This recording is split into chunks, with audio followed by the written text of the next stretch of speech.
Bismillahirrahmanirrahim. Assalamualaikum warahmatullahi wabarakatuh.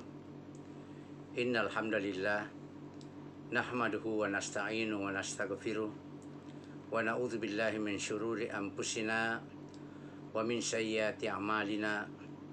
May yahdihillahu fala mudhillalah wa may yudlil fala hadiyalah. Wassalatu wassalamu ala nabiyyina wa syafi'ina Rasulillah sallallahu alaihi wa ala alihi wa sahbihi wasallam wa man tabi'ahu bi ihsani ila yaumil qiyamah.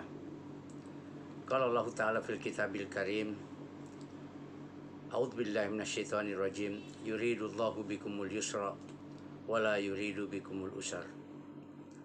Para saimin dan saimat rahimakumullah. Saya Nur Bahri Nur akan mengantar sekalian untuk kita berbuka puasa bersama yang diawali dengan kultum dengan judul 7 kemudahan di bulan Ramadan. Saimin dan saimat rahimakumullah.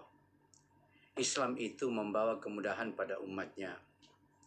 Kemudahan ini dapat dibuktikan dalam syariat puasa yang kita jalankan pada bulan yang mubarak ini. Allah berfirman dalam Al-Quran surah Al-Baqarah 185, yuridullahu bikumul yusra wa la yuridu bikumul usar. Allah menghendaki kemudahan bagimu dan tidak menghendaki kesukaran bagi kamu. Ada 7 kemudahan yang disyariatkan ibadah puasa dan amalan yang dilakukan di bulan Ramadan. Yang pertama adalah kemudahan bagi orang yang sakit dapat mengambil keringanan tidak berpuasa dengan syarat jika dia berpuasa sakitnya malah bertambah berat. Bahkan mungkin bisa menyebabkan dia loyo sampai pingsan. Inilah makna Al-Quran surah Al-Baqarah ayat 184. A'udzubillahi minasyaitonirrajim. Faman kana minkum maridan aw ala safarin fa'iddatun min ayamin ukhar. Barang siapa yang sakit atau dalam perjalanan lalu dia berbuka, maka wajiblah baginya berpuasa sebanyak hari yang ditinggalkan di bulan Ramadan pada hari-hari yang lain.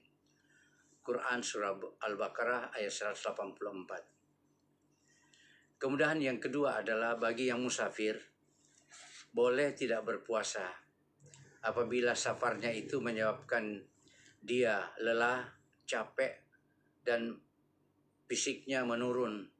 Maka boleh dia tidak berpuasa sebagaimana sabda Rasulullah hadis riwayat Bukhari nomor 1946 dan Imam Muslim nomor 1115 dari Jabir radhiyallahu anhu mengatakan bahwa Rasulullah Shallallahu alaihi wasallam ketika bersafar dia melihat orang berdesak-desakan. Namun ada orang yang dinaungi atau dipayungi sambil Rasulullah bertanya, siapa dia? Maka informasi pun sampai ke Rasul bahwa orang itu sementara puasa ya Rasulullah. Maka Nabi SAW pun berujar, bukanlah satu yang baik jika seorang yang berpuasa ketika dia bersafar. Namun kalau safar tersebut penuh kemudahan, misalnya perjalanan yang hanya sebentar, ya hanya waktu yang singkat antara Makassar dengan Jakarta dengan pesawat, maka dari rumah pakai AC, naik mobil pakai AC, di ruang tunggu pakai AC, di pesawat pakai AC, sampai dia masuk di hotel tetap pakai AC, tidak menyebabkan dia lelah. Maka Allah pun menyampaikan dalam ayat yang sama dengan firman-Nya, man tatawwa khairan fahuwa khairullah. Siapa yang berbuat kebaikan maka kebaikan itu kembali kepadanya. Wa antasumu khairul lakum in kuntum ta'lamun. Dan berpuasa itu bagi kamu itu jauh lebih baik jika kamu mengetahuinya. Setelah beliau melakukan perjalanan, bahwa Rasulullah Shallallahu alaihi wasallam dari Jabir bin Abdullah, Rasulullah berkata, sesungguhnya Allah Subhanahu wa taala ya di dalam sebuah perjalanan menuju Mekah, sampailah mereka di Patul Makkah, ya yaitu sebuah tempat di Qura, ya, di perjalanan lembah antara Makkah dan Madinah. Kemudian beliau naik ke bukit-bukit dan meminta air minum. Kemudian di bukit dia meminum airnya sambil beliau bersabda, sesungguhnya sebagian orang ada yang tetap berpuasa dan sebagian ada orang yang tidak berpuasa. Lihatlah saya, hari ini saya dalam perjalanan tidak berpuasa. Maka ada orang yang mengatakan kepadanya, ada yang berpuasa ya Rasulullah. Maka Nabi Muhammad SAW pun bersabda, ulaikal usah wa ulaikal usah. Mereka itu adalah orang yang durhaka. Mereka itu adalah orang yang durhaka. Hadis riwayat Imam Muslim nomor 1114.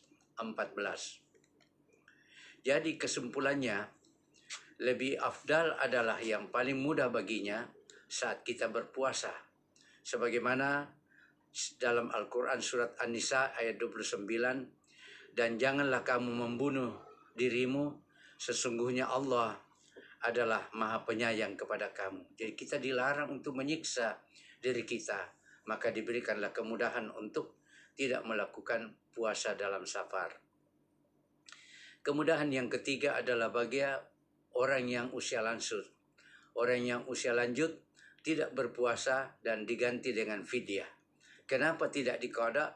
Karena makin dia bertambah usianya, makin terasa lemah dan dia tidak mungkin berpuasa pada hari yang lain.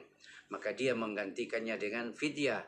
Dalam Al-Baqarah 184 juga Allah berfirman, wa 'alal ladzina yutiqunahu fidyatun ta'amu miskin.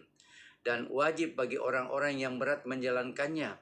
Dalam hal ini orang yang lemah, orang yang tua, termasuklah ibu-ibu yang hamil, ibu-ibu yang menyusui, termasuk di sini. Nah, dan jika mereka tidak berpuasa, maka boleh mereka membayar fidyah bagi orang tua.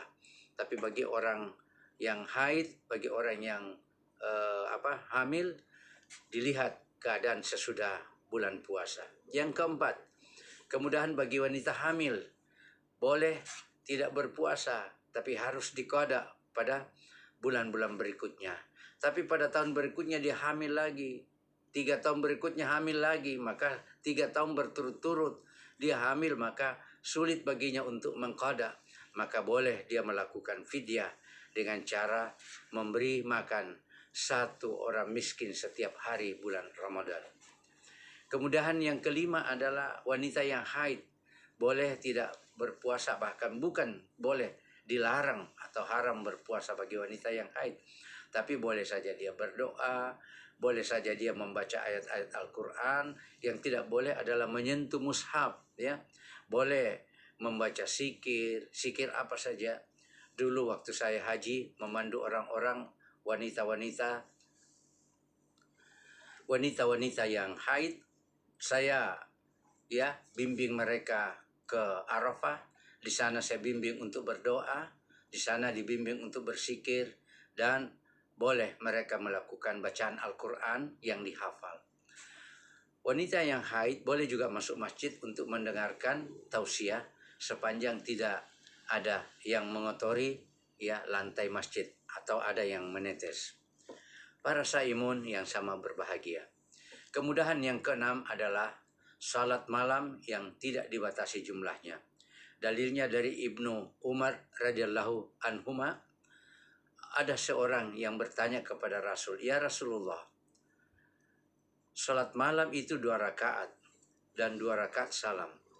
Jika Rasulullah bersabda, jika salah seorang di antara kamu salat 2 rakaat sampai kedengaran mau masuk waktu subuh, maka tutuplah salat dengan 1 rakaat, salat ganjil. Dan kemudahan yang terakhir adalah iktikaf, yakni keadaan di mana dilakukan sunnah di bulan Ramadan, yaitu antum akifuna fil masajid, Al-Baqarah ayat 187. Semoga Allah memudahkan kita beraktivitas di bulan Ramadan dan dimudahkan beramal saleh di dalamnya sesuai dengan tuntunan Rasulullah Sallallahu Alaihi Wasallam. Saya Nur Bahri Nur bersama keluarga mengucapkan selamat berbuka puasa. Assalamualaikum warahmatullahi wabarakatuh.